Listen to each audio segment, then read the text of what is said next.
करवा चौथ पर भद्रा का साया, बस इतनी देर का है शुभ मुहूर्त। जानिए तिथि और धार्मिक महत्व। करवा चौथ का व्रत सुहागन महिलाएं अपनी पति की लंबी आयु की कामना करके रखती है।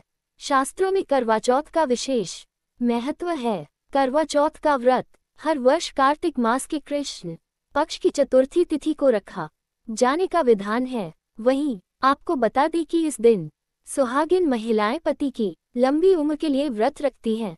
वहीं कुंवारी कन्या अच्छे वर की कामना के लिए करवा चौथ का व्रत करती हैं। यह व्रत शाम तक निर्जला रखा जाता है। वहीं इस दिन महिलाएं चांद निकलने तक अन्न जल का त्याग करती हैं। साथ ही मां पार्वती, भगवान शिव और गणेश जी की पूजा इस दिन करती हैं। वहीं इस साल करवा चौथ का व्रत 20 अक्टूबर को रखा जाएगा, लेकिन इस साल करवा चौथ पर भद्रा का साया है। आइए जानते हैं ये तिथि, शुभ मुहूर्त और महत्व। वैदिक पंचांग के अनुसार कार्तिक माह की चतुर्थी तिथि की शुरुआत 19 अक्टूबर को शाम में 6:16 पर हो रही है और 20 अक्टूबर को दोपहर में 3:48 तक चतुर्थी तिथि रहेगी। ऐसे में उदय काल में चतुर्थी तिथि 20 अक्टूबर को रहेगी, इसलिए करवा चौथ का व्रत 20 अक्टूबर को ही रखा जाने का विधान है। करवा चौथ पर भद्रा का साया। ज्योतिष गणना के मुताबिक करवा चौथ पर भद्रा का साया सुबह 6:25 से लेकर सुबह 6:47 तक रहेगा। करवा चौथ का महत्व। करवा चौथ पर महिलाएं पति की लंबी उम्र के लिए निर्जला व्रत रखती हैं। शास्त्रों के अनुसार माता पार्वती ने शिव को पाने के लिए करवा चौथ रखा था। इसी व्रत के बाद ही उनका विवाह शिव से हुआ। शास्त्रों के अनुसार करवा चौथ के दिन चंद्रमा से अमृत की वर्षा होती है, इसलिए सुहागिन महिलाएं चंद्रमा से अपनी पति की सुख समृद्धि और लंबी आयु की कामना करते हुए चंद्रमा का पूजन करती हैं। करवा चौथ के मंत्र। श्री गणेश का मंत्र ओम गणेशाय नमः। शिव का मंत्र ओम नमः शिवाय। पार्वती जी का मंत्र ओम शिवाय नमः। स्वामी कार्तिकेय का मंत्र ओम षण्मुखाय नमः। चंद्रमा का पूजन मंत्र ओम सोमाय नमः। मम सुख सौभाग्य पुत्र पौत्रादि ऐसु स्थिर श्री प्राप्ति करक चतुर्थी व्रतमः करिष्ये। नमस्ते शिवाय शर्वाण्ये सौभाग्यम संतति शुभा प्रयच भक्ति युक्ताना नारिना हर वल्लभे। करवा चौथ की कथा। आइए पढ़ते हैं करवा चौथ की कहानी। बहुत समय पहले की बात है। एक साहूकार के 7 बेटे और उनकी एक बहन करवा थी। सभी सातों भाई अपनी बहन से बहुत प्यार करते थे, यहाँ तक कि वे पहले उसे खाना खिलाते और बाद में स्वयं खाते थे। एक बार उनकी बहन ससुराल से मायके आए हुई थी।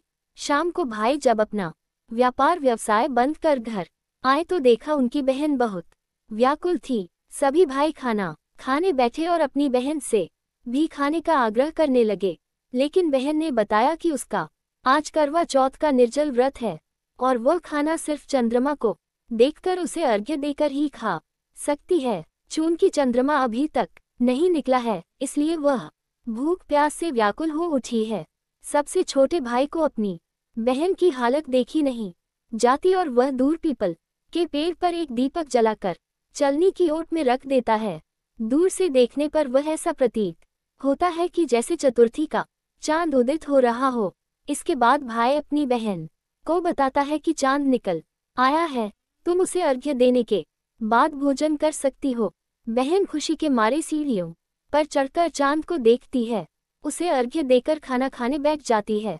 वह पहला टुकड़ा मुंह में डालती है तो उसे छींक आ जाती है, दूसरा टुकड़ा डालती है तो उसमें बाल निकल आता है, और जैसे ही तीसरा टुकड़ा मुंह में डालने की कोशिश करती है तो उसके पति की मृत्यु का समाचार उसे मिलता है। वह बौखला जाती है। उसकी भाभी उसे सच्चाई से अवगत कराती है कि उसके साथ ऐसा क्यों हुआ। करवा चौथ का व्रत गलत तरीके से टूटने के कारण देवता उससे नाराज हो गए हैं और उन्होंने ऐसा किया है।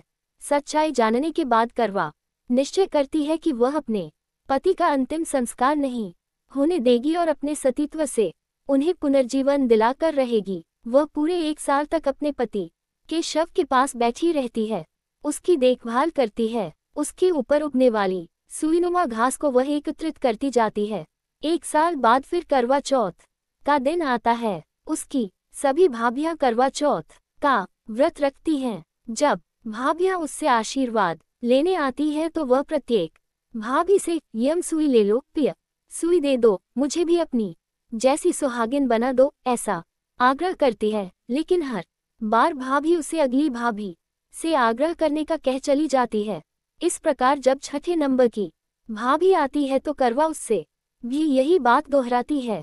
यह भाभी उसे बताती है कि चूंकि सबसे छोटे भाई की वजह से उसका व्रत टूटा था, अतः उसकी पत्नी में ही शक्ति है कि वह तुम्हारे पति को दोबारा जीवित कर सकती है। इसलिए जब वह आए तो तुम उसे पकड़ लेना और जब तक वह तुम्हारे पति को जिंदा न कर दे उसे नहीं छोड़ना। ऐसा कहकर वह चली जाती है। सबसे अंत में छोटी भाभी आती है।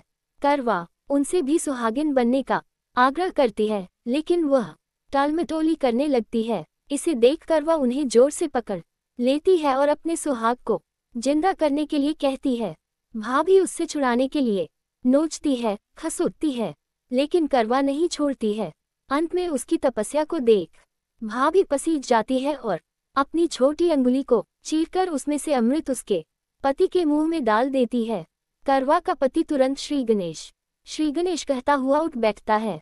इस प्रकार प्रभु कृपा से उसकी छोटी भाभी के माध्यम से करवा को अपना सुहाग वापस मिल जाता है। हे श्री गणेश माँ गौरी, जिस प्रकार करवा को चिर सुहागन का वरदान आपसे मिला है, वैसा ही सब सुहागिनों को मिले।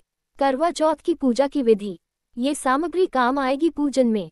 करवा चौथ के व्रत से 1-2 दिन पहले ही सारी पूजन सामग्री को इकट्ठा करके घर के मंदिर में रख दें। पूजन सामग्री इस प्रकार है: मिट्टी का टोंटीदार करवा व ढक्कन, पानी का लोटा, गंगाजल, दीपक, रूई, अगरबत्ती, चंदन, कुमकुम, रोली, अक्षत, फूल, कच्चा दूध, दही, देसी घी, शहद, चीनी, हल्दी, चावल, मिठाई, चीनी का बूरा, मेहंदी, महावर्त, सिंदूर, कंघा, बिंदी, चुनरी, चूड़ी, बिछवा, गौरी बनाने के लिए पीली मिट्टी, लकड़ी का आसन, छलनी, 8 पूरियों की अठावरी, हलवा और दक्षिणा के पैसे। व्रत की विधि: हाथ जोड़कर पति के दीर्घायु होने की कामना करें। जब चांद निकल जाए तो छलनी में चांद के दर्शन करें और उसे अर्घ्य दें। सभी बुजुर्ग महिलाओं के पैर छुएं और आशीर्वाद लें। अपनी सास को वस्त्र, भोजन और रुपए इत्यादि उपहार दें। अब जल और भोजन करके अपना व्रत खोलें। ऐसी ही वीडियो देखने के लिए वीडियो लाइक करें और चैनल को सब्सक्राइब करें और बेल आइकन भी प्रेस कर ले ताकि नोटिफिकेशन आता रहे। धन्यवाद। साम सदाशिव।